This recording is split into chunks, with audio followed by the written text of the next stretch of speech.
नमस्कार मैत्रिणींनो, आजच्या व्हिडिओमध्ये ना जुन्या ब्लाऊजवरून माप घेऊन परफेक्टमध्ये फिटिंग कशी करायची. कधी कधी ब्लाऊज जरी आपल्याला पूर्ण शिवता येत असला ना तरी पण फिटिंगमध्ये काहीतरी चेंजेस होतात. पूर्ण माप तर बरोबर असतं परंतु फिटिंग व्यवस्थित काय येत नाही, याचेच काही कारणे आणि त्यावरती उपाय हेच तुम्हाला आजच्या व्हिडिओत सांगणार आहे. त्यासाठी बघा, व्हिडिओ लास्टपर्यंत पहा आणि फिटिंग करत असताना ना जुना मापाचा ब्लाऊजसुद्धा जवळ ठेवा. या पद्धतीने मी तुम्हाला सांगते कशी फिटिंग करायची ते. तर त्याआधी ना आपण जे पार्ट आहेत सर्व स्टिच केलेले ते एकदा आधी जोडून घेऊया. फक्त आपले शोल्डर जोडायचे आणि बाही जोडायची राहिलेली आहे बाकी, कारण हे सुद्धा एक फिटिंगमध्येच येतं, त्यामुळे हे इथूनच मी तुम्हाला व्हिडिओमध्ये दाखवणार आहे बघा. तर सर्वात आधी ना शोल्डर अटॅच करण्यासाठी जेवढी तुमचं बॅकचा पार्ट हा बरोबर ठेवला, त्यावरती ना फ्रंटचा पार्ट उलटा ठेवून घेतला, या पद्धतीने ठेवून घेतला बघा. आणि शोल्डर जे आहे, जेवढी तुमच्या ब्लाऊजची उंची आहे त्या पद्धतीने शोल्डर अटॅच करून घ्या. आणि खालच्या बाजूने ना मोंड्याच्या बाजूने थोडंसं क्रॉसमध्ये घ्यायचं, जेणेकरून काय होतं शोल्डर उतरत नाही. तर इथे येते बघा आपली ब्लाऊजची ना उंची येते, त्यामुळे ना इथं व्यवस्थित परफेक्टमध्ये 15.5 इंच ह्या ब्लाऊजची उंची होती. तर मी बरोबर तेवढीच उंची मार्किंग करून घेतलेली आहे. ज्यावेळेस कटिंग करताना जेवढं माप टाकलेलं होतं का, तर तेवढंच माप बरोबर आलेलं आहे. या पद्धतीने आधी दोन्ही शोल्डर अटॅच करून घ्यायचे आणि नंतर शोल्डरला 2-2, 3-3 टीप टाकून शोल्डर अटॅच करून घ्यायचं. आणि आता बघा बाही जोडायला घ्यायची. तर बाही जोडायच्या आधी ना शोल्डर आपलं बरोबर आलं आहे का व्यवस्थित ते चेक करायचं. आणि नंतर मागचा आणि पुढचा पार्ट आहे ते बरोबर बाजूने एकावरती एक या पद्धतीने ठेवून घ्यायचे बघा. या पद्धतीने ठेवून घ्यायचं बघा. आणि जिथे आपण शोल्डर अटॅच केले मोंड्याच्या तिथे थोडंसं जर एखादा पुढचा किंवा मागचा जर पार्टचा जर एक्स्ट्रा झालेला असेल का, तो कट करून टाकायचा. पुढच्या पार्टचा गळा हा बघा आतल्या बाजूनेच असतो मोंडा, त्यामुळे तिथे थोडंसं आतल्या बाजूला असतं, तर ते असू द्यायचं. परंतु खालच्या फिटिंगच्या बाजूला दोन्ही पार्ट खालीवरी झालेत का, किंवा या पद्धतीने एक्स्ट्रा कुठला पार्ट झालाय का, तर ते एक्स्ट्रा थोडं जर झालं, पुढचा पार्ट हा एक्स्ट्राच असतो बॅक पार्टपेक्षा, त्यामुळे थोडंसं झालं तरी होऊ द्यायचं. परंतु मोंड्यामध्ये एक्स्ट्रा झालं नाही पाहिजे, म्हणजे मोंड्यामध्ये खालीवरी झालं नाही पाहिजे. या पद्धतीने तुम्ही कटिंग करून घ्या व्यवस्थित. बघा ही स्लीव्ज आहे, फुल स्लीव्ज लांब बाही आहे याची. या पद्धतीने याचा जो पुढचा मोंड्याचा आकार आहे तर तो आधी चेक करून घ्यायचा. बघा हे दोन्ही आकार हे आहेत, तर ह्या मोंड्याच्या साईडला पुढच्या बाजूला येतात, त्या पद्धतीने दोन्ही स्लीव्ज मी आधी ठेवून घेतल्या. ठेवल्याच्या नंतर ना एक स्लीव्ज घ्यायची, या पद्धतीने त्याचा सेंटर काढायचा. आणि बाही लांबी या मापामध्ये 11 इंचाची आहे, तर मी 11 वरती मार्किंग करून घेतलं बघा. या पद्धतीने मार्किंग करून घ्यायचं. शोल्डर पट्टी तुम्ही किती एक्स्ट्रा ठेवलेली आहे, कोणी कोणी ना कमी शोल्डर पट्टी ठेवतात. जर कमी असेल तर कमी मार्किंग करून घ्या, त्यावेळेस तिथे शोल्डर पट्टीसुद्धा कमीच येईल. कारण या पद्धतीने बघा 2.25 इंचावरती शोल्डर पट्टी मी ठेवून घेतली.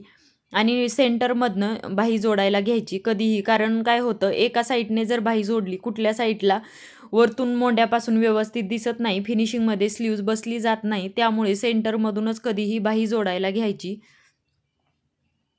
एक बाजू जोडून झाली की लगेचच दुसरी बाजू बघा या पद्धतीने जोडून घ्यायची.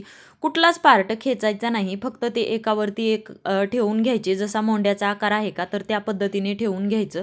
या पद्धतीने दोन्ही साईडच्या स्लीव्ज मी जोडून ना परत 2-2 टीप टाकून स्लीव्जला घेतलेल्या आहेत. यानंतर बघा स्लीव्ज जोडून झाल्या की या पद्धतीने पार्ट ठेवून घ्यायचे आणि एकावरती एक कमरेपासून या पद्धतीने ठेवून घ्यायचे.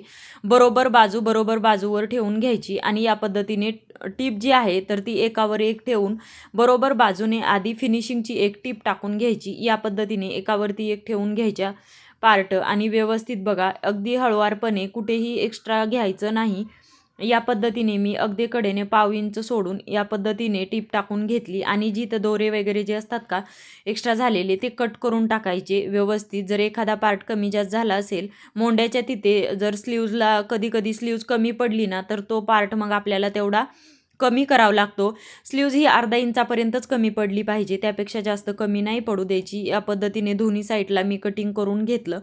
तर कटिंग करून घेतल्याच्या नंतर ना दोन्ही साईडने बघा बरोबर बाजूने कटिंग केलं. यानंतर ही बाजू आहे तर ती फिटिंग टाकण्याच्या आधी उलट करून घ्यायची. या पद्धतीने उलटे करून घेतल्याच्या नंतर आपण त्यावरती ना दोन्ही बाजूने वरच्या साईडने फोल्ड करून या पद्धतीने एक दाबची टीप जी आहे तर ती टाकून घ्यायची. एकदम फिनिशिंगमध्ये कडेनी, एकदम कट टू कट कडेनी बघा या पद्धतीने टीप टाकून घ्यायची. दोन्ही साईडला अशीच टीप टाकून घ्यायची. मी दोन्ही साईडला अशीच टीप टाकून घेते. यानंतर मापाचा ब्लाऊज घ्यायचा बघा.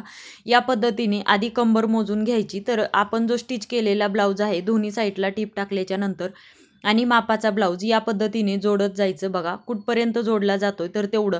मी कुठलीच एक्स्ट्राची पट्टी किंवा हुक पट्टी, आयपट्टी असं काहीच एक्स्ट्रा सोडलेलं नाही. या पद्धतीने जेवढं उरलं त्याचे 4 फोल्ड केले बघा. तर या मापामध्ये 2 इंच एक्स्ट्रा राहिलं म्हणजेच 4 फोल्ड करून 2 इंच आपलं वाढलेलं आहे. तर तेवढं आपली कमरेचं मार्किंग झालेलं आहे. चेस्ट मोजून घेतली. बघा या मापामध्ये 8.25 इंच चेस्टचं मार्किंग येत आहे. आणि बघा इथे दंड घेर जो आहे तर 5 इंच आणि 1 रेष येते. तर मी तेवढाच घेणार. खालच्या बाजूला थोडासा लॉंग स्लीव्ज असली ना की मी 2-3 मापं घेते स्लीवचे, जेणेकरून काय होतं बाहीच्या वरती बघा मोंड्याच्या तिथे घोळ येत नाही. त्यामुळे ना 3 मापं घ्यायचे कधीही लांब बाही फिटिंग करत असताना. 5 इंच 1 रेष इथे मी मार्किंग करून घेतलं. पाठीमागे त्याच्या थोडंसं पाठीमागे 5.5 इंच आलेलं होतं. त्याच्या पाठीमागे 6.25 इंच आलेलं होतं. तर त्याच पद्धतीने मी मार्किंग करून घेतलं. यानंतर शोल्डरपासून मोंड्याचं माप हे 7.25 इंचाचं आलेलं होतं. तर मी 7.25 वरती मार्किंग करून घेतलं. चेस्टचं माप 8.25चं होतं. तर मी 8.25 इंचावरती मार्किंग करून घेतलं. आणि कमरेच्या बाजूला बघा आपण जशी कंबर मोजली होती का तर तिथे 2 इंच आपल्याला माप निघलं होतं. तर ते 2 इंच मी मार्क करून घेतलं आणि या पद्धतीने बघा ही रेष जी आहे तर ती आखून घेतलेली आहे. स्लीवच्या तिथं थोडासा गोल आकार आलेला आहे, परंतु तो तसाच आकार घ्यायचा जेणेकरून काय होतं स्लीव्जला घोळ येत नाही. एकदम परफेक्टमध्ये फिनिशिंगमध्ये स्लीव जी आहे तर ती बसली जाते. यामुळे दुसऱ्या साईडचं सुद्धा माप याच पद्धतीने टाकायचं बघा. 8.25 वरती छातीचं माप टाकून घेतलं मी. या पद्धतीने मोंडा आहे तो 6.25चा टाकला. खालच्या बाजूला कमरेच्या बाजूला 2 इंच घेतलं या पद्धतीने. नंतर जी बाहीचं माप मी जसं काढलं होतं का म्हणजेच 6.25 इंच, 5.5 इंच आणि 5 इंच 1 रेष या पद्धतीने मी ते माप जे आहे ते मार्किंग केलेलं सर्व. ते ह्या साईडची सुद्धा 1 रेष मी पूर्ण आखून घेतली. जसं माप आहे तर त्या पद्धतीने ठेवून घेतलं. बघा अशाच दोन्ही साईडला मी रेष आखून घेते या पद्धतीने. आणि ह्या झाल्या आपल्या फिटिंगच्या टीप. तर ह्या 2 टीप आधी फिटिंगच्या आपण टाकून घ्यायच्या या पद्धतीने. जसं आपण रेष सरळमध्ये आखून घेतलेली आहे का तर त्या पद्धतीने ह्या टीप टाकून घ्यायच्या. व्यवस्थित अगदी हळुवारपणे दोन्ही साईडच्या टीप आपण अशाच टाकून घ्यायच्या बघा. स्लीव्ज आहे ती व्यवस्थित एकावरती एक ठेवून घेतली. दुसऱ्या साईडला पण याच पद्धतीने टीप टाकून घेतली. ह्या झाल्या आपल्या फिटिंगच्या टीप. आता फिटिंगच्या टीपच्या बरोबरच ना आपण 2-2, 3-3, 4-4 टीप टाकू शकता. एका फिटिंगच्या बाजूला मी 5 टीप टाकत असते बघा. म्हणजे एक आपण ती दाबची टीप टाकली ती आणि त्याच्याजवळच एकच मशीनचा 1 फूट जो दिसतो, एक दाब एवढं अंतर सोडायचं. दुसरी टीप टाकायची, परत लगेच कपडा फिरवून घ्यायचा, तिसरी टीप टाकायची, लगेच चौथी. अशा मी एका बाजूने 4 फिटिंगच्या टीप टाकून घेते. जरी कमी जास्त झाला भविष्यात तरी ते कस्टमर उकलू शकतात. त्यामुळे या पद्धतीने मी दोन्ही साईडला एकदम परफेक्टमध्ये फिटिंगच्या टीप अशा टाकून घेतल्या. आणि बघा पूर्ण ब्लाऊज आहे तो मी याच पद्धतीने स्टिच करून घेतला. असा काहीसा आपला ब्लाऊज पूर्ण स्टिच झालेला आहे. या पद्धतीने मी पूर्ण ब्लाऊज तयार करून घेतला.